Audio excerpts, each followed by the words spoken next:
नमस्कार दोस्तों, study IQ में आप सभी का स्वागत है। मैं हूं डॉक्टर महिपाल राठौड़ और आज हमारे साथ मौजूद हैं यूपीएससी सिविल सेवा परीक्षा 2019 में रैंक 112 हासिल करने वाली जोरहाट असम की मिस सिजल अग्रवाल। सिजल जी, स्वागत है आपका स्टडी आईक्यू पर।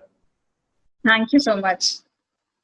तो सिजल जी ने यूपीएससी की परीक्षा में 112 रैंक हासिल करके और जोरहाट का नाम रोशन किया है। आई थिंक पूरे असम का नाम रोशन किया है। तो first of all many congratulations to you from the entire study IQ team.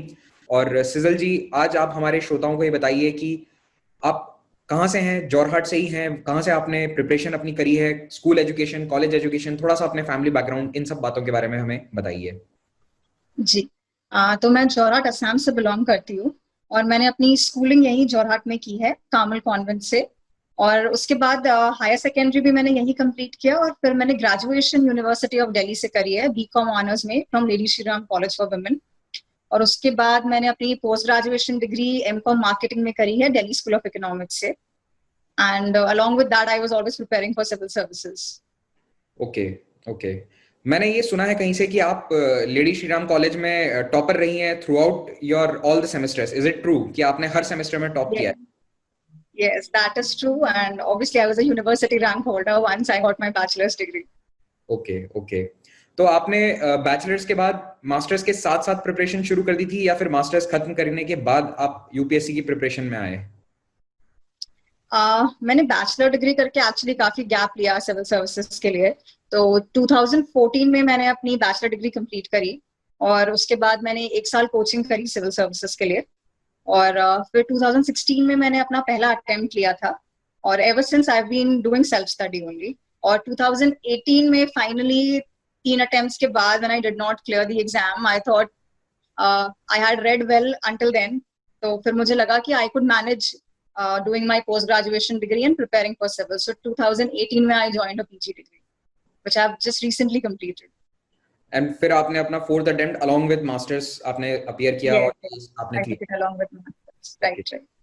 तो आपने जब अपने फर्स्ट अटेम्प्ट्स देने स्टार्ट किए थे 2016 से, तो उस समय आप कहाँ तक पहुंचे थे? आपकी जर्नी क्या आप मेंस तक क्वालिफाई करे या फिर आप इंटरव्यू तक गए? किस स्टेज तक आपने हर साल जर्नी अपनी रही आपकी? जब मैंने 16 में पहला अटेम्प्ट दिया, that year I was very well prepared, but I could not even clear the preliminary exam because I had a severe strategy failure that year. उस साल इनफैक्ट अगर आप लोगों को याद हो तो जो प्रिलिमिनरी एग्जाम का पेपर आया था, it was mostly current affairs and there was this thing in the market कि सब कुछ ही विजन आईएएस के करंट अफेयर्स और टेस्ट सीरीज से उन्होंने दे दिया था। But even then I could not make it because I was very scared of negative marking. तो मैंने उस साल बस वही क्वेश्चंस अटेम्प्ट किए प्रिलिमिनरी एग्जाम में जो मुझे बिल्कुल श्योरली आते थे। Okay. तो ऑब्वियसली उतने क्वेश्चंस अटेम्प्ट करके आई could not make it through the prelims also that year. उस साल कट ऑफ भी और काफी जब फिर 112 was the cut off that year 2016। या I think it was 113 something like that. Yes, yes. फिर but 2000 next year when I appeared I made it to the interview 2017 वाले अटेम्प्ट।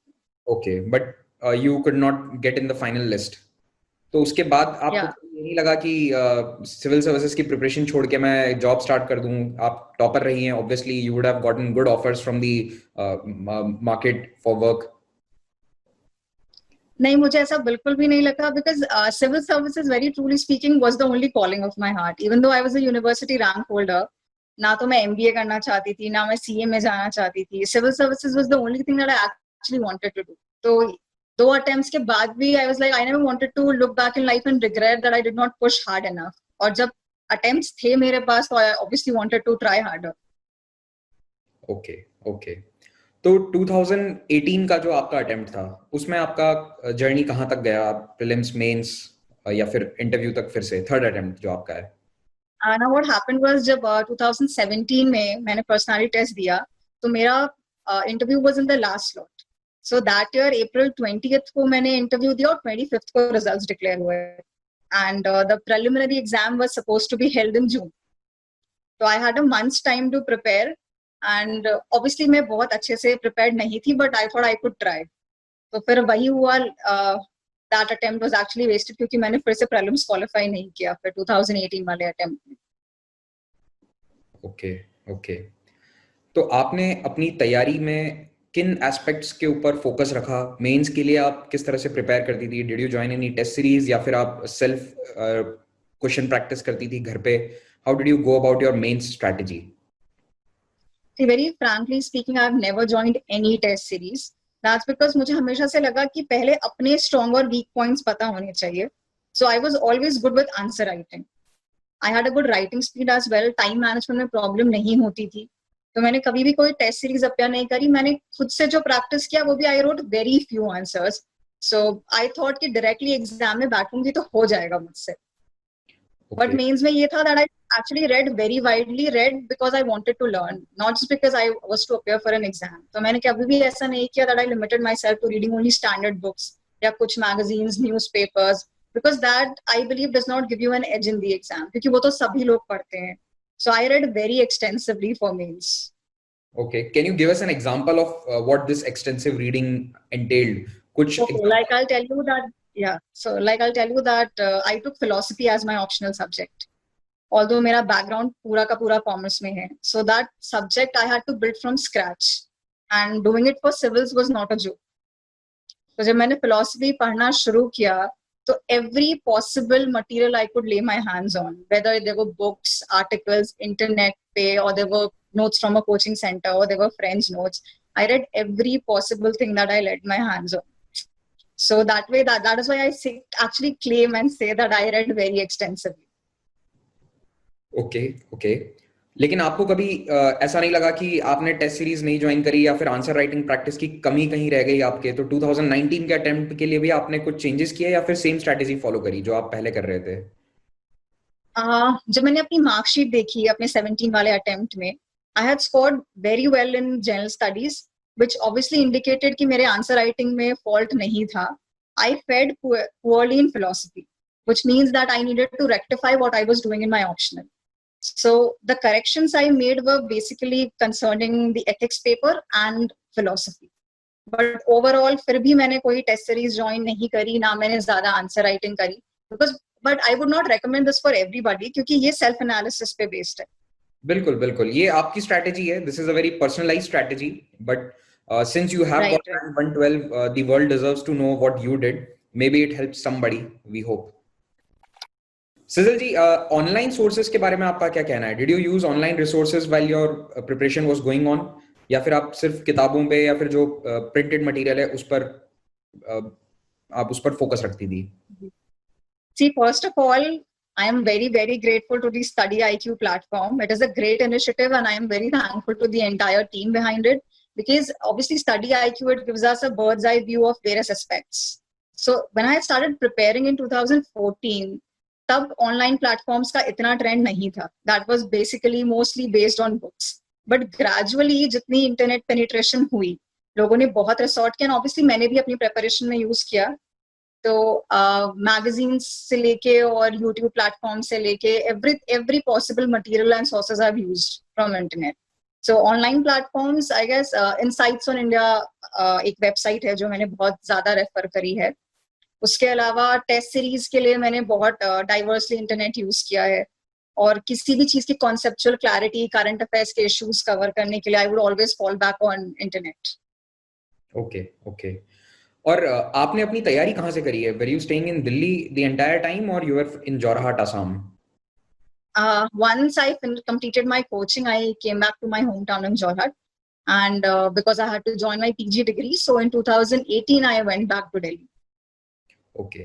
मैं ये सवाल इसलिए पूछ रहा हूँ क्योंकि हमारे कई सारे जो श्रोता हैं, सब्सक्राइबर्स हैं, वो भारत के अलग अलग कोनों में रहते हैं और उनमें से कईयों को ये लगता है कि दिल्ली जाना जरूरी है आईएएस की तैयारी के लिए, बट ऐसा नहीं है. अगर आप जाते भी हैं, एक बार आप क्लासेस खत्म भी कर लेते हैं, उसके बाद आप घर पर रहकर भी तैयारी आराम से कर सकते हैं. बिल्कुल आई अग्री टू दैट. बस ये पहले एक दिक्कत थी कि रिसोर्स कॉन्स्ट्रेंट था, बट ऑब्वियसली ऑनलाइन प्लेटफॉर्म्स ने उसको भी काफी हद तक कवर कर लिया है.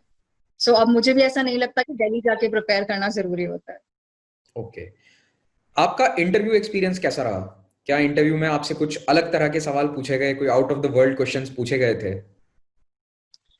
इस बार का मेरा जो इंटरव्यू था वो ऑलमोस्ट एंटायरली मेरे ऑप्शनल सब्जेक्ट पे बेस्ड था. तो अगर 40 मिनट्स का इंटरव्यू था तो 30 मिनट्स उन्होंने मुझे सिर्फ और सिर्फ फिलॉसफी पूछा. और उसमें कुछ सवाल बहुत ही डिफिकल्ट थे and I am not sure कि वो मुझसे एक्सपेक्ट भी करते थे कि मैं उन चीजों को आंसर करूं। जैसे मुझसे ये पूछा गया कि ये ग्लास आपके सामने रखा हुआ है, ये आपको दिख रहा है या नहीं दिख रहा, इज दिस रियल और इज इट नॉट रियल। सो ऐसे कुछ ट्रिकी क्वेश्चंस उन्होंने पूछे मुझसे। और उसके अलावा उन्होंने मुझे फिर असम की फिलोसफी पे बहुत डाइवर्ट किया, बिकॉज शंकर देव है, उनकी फिलोसफी बहुत रिनाउंड है। तो उन्होंने मुझे ऐसे बहुत सवाल पूछे कि वैष्णवाइट और न्यू वैष्णवाइट फिलोसफी के अंदर डिफरेंस क्या होता है, लेवल्स ऑफ रियलिटी क्या होती है फिलोसफी में।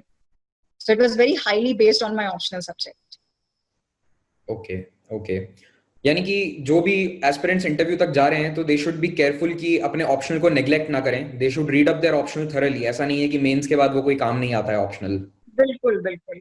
और स्पेशली अगर आपका ग्रेजुएशन बैकग्राउंड और ऑप्शनल नहीं मैच करता तो फिर मुझे बिल्कुल लगता है कि ऑप्शनल स्ट्रांगली प्रिपेयर करना चाहिए इंटरव्यू के लिए। ओके ओके, मैं आपसे एक सवाल और पूछना चाहता हूँ कि आप कॉमर्स ग्रेजुएट होने के बावजूद आपने फिलोसफी क्यों चूज किया? अब इसके बहुत सारे रीजंस हैं, I want to be honest here, because I think ये एक ऐसी डायलेमा है जो हर कोई फेस करता है। Once you want to appear for civils, optional subject एक बहुत बड़ा इशू होता है, because optional is a game changer, it will make your break or make or break the attempt, right. So जब मैंने कॉमर्स का सिलेबस देखा, I started preparing immediately after my graduation. मुझे वो लगा ही नहीं कि मैनेजेबल है, it was a very very vast syllabus and prelims और मेंस के बीच में हमें लिमिटेड टाइम मिलता है। उसके अलावा I also wanted to diversify because I had already read commerce for 5 years until then। तो फिर जब मैंने फिलोसफी का सिलेबस देखा, इंटरेस्टिंग भी लगा और मैनेजेबल भी लगा, बिकॉज सिर्फ हार्ड वर्क नहीं, स्मार्ट वर्क की भी जरूरत है, टाइम कॉन्स्ट्रेंट होता है एग्जाम में। तो ऐसा भी होना चाहिए ऑप्शनल जिसका सिलेबस आपको लगता है कि आप मैनेज कर सकते हैं, पढ़ना, रिवाइज करना। और अपार्ट फ्रॉम दैट मेरे पास ये एक एडेड बेनिफिट था कि मेरे कुछ फ्रेंड्स ने भी उस वक्त फिलोसफी ऑप्शनल ले रखा था, सो आई हैड अ ग्रुप जिसमें हम पढ़ सकते थे। तो वो नेटवर्किंग ने बहुत हेल्प किया। तो इसलिए I had the guts to actually go for an optional जिसके बारे में मैंने बिल्कुल भी पहले कुछ भी नहीं पढ़ा था। And once I started building that optional, मैंने रियलाइज किया कि इसमें बहुत अच्छी तरह इंटरेस्ट डेवलप हुआ। तो हालांकि मैंने 4 अटेम्प्ट्स लिए और मैं चेंज भी कर सकती थी optional, but I kept it philosophy only for all my attempts. Okay okay, अब जब आप सिलेक्ट हो चुकी हैं और 112 रैंक लेकर आई हैं तो आई एम श्योर कि अब आप सेलिब्रिटी बन चुकी होंगी। कैसा महसूस हो रहा है आपको? आपकी फैमिली का रिस्पॉन्स क्या था आपके रिजल्ट पर? थोड़ा बताइए हमें, अपना एक्सपीरियंस शेयर कीजिए पिछले 2 दिनों का। तो इस बार have made it to civil services। तो मेरी स्टेट में सेकंड रैंक है। तो once my results were declared, I was obviously very happy। पर जैसे wishes pour होने लगी and it was such an overwhelming response from the district, from the state, एक बार तो I really could not gather myself and understand कि ये सब क्या हो गया। मतलब I really did not have the moment to feel my own success। So it was actually a feeling of elation and I'm still very surprised and awestruck। Okay, यहाँ पर मैं हमारे सब्सक्राइबर्स को एक बहुत ही इंटरेस्टिंग बात बताना चाहूंगा। This interview was suppose to happen yesterday. तो सिजल जी से जब मैंने कॉल किया तो उन्होंने मुझे बताया कि उनके घर पर लोकल मेंबर ऑफ पार्लियामेंट आए हुए हैं उन्हें बधाई देने के लिए। That's why we couldn't do it yesterday. तो that is the kind of celebrity you become. आपके घर पे आपके लोकल एमपी एमएलए सब आपको बधाई देने के लिए आएंगे। तो जल्द से जल्द आप लोग भी सब सिलेक्ट हुई है और हम उम्मीद करते हैं कि सिजल जी की तरह आप भी बहुत अच्छे ऑफिसर बनेंगे। And we wish you all the best Sijal for your future. Thank you very much for taking Thank you so time for much। us. Thank you। I know you're very busy getting visits from all the eminent people of your area. So thanks once again for taking out the time for Study IQ. Thank you so much।